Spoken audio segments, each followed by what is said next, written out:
Fin octobre, les lundis de la culture ont fêté la 100e conférence Tyrossaise, une action culturelle débutée il y a 11 ans. Sur le plan local, il n'y avait effectivement pas de conférence.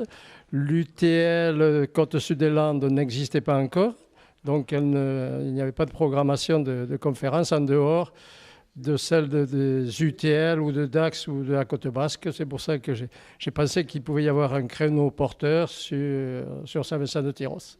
Depuis, une fois par mois, d'octobre à juin, Tyrosse accueille des conférenciers.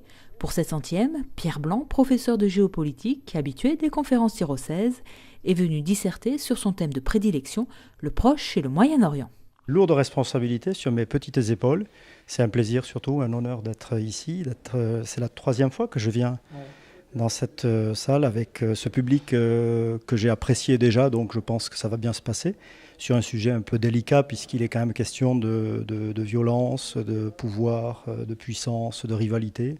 Dans sa présentation, Pierre Blanc a mis de côté l'aspect religieux pour s'attacher aux ressources.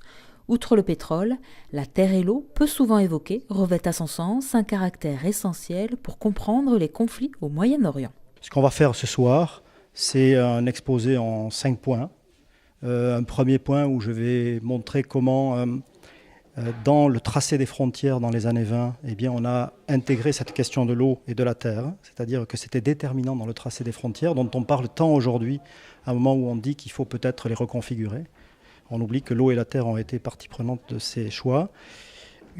Deuxième point que je verrai, c'est en quoi la terre et l'eau conditionnent la sécurité alimentaire et donc la stabilité, mais aussi la puissance de certains de ces États, et aussi la dépendance aujourd'hui de ces États, et donc la grande fragilité.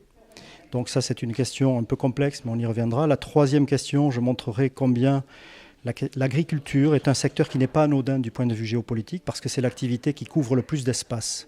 Or, quand on est dans des rivalités de pouvoir sur des espaces en conflit, eh bien, c'est pas anodin d'avoir une agriculture qui conquiert le territoire.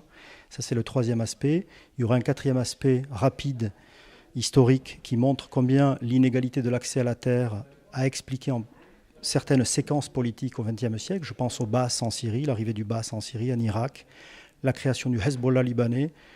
C'est aussi des conséquences d'une paysannerie disqualifiée. Et enfin, le 5e point aura trait aux guerres de l'eau, ce qu'on appelle les guerres de l'eau.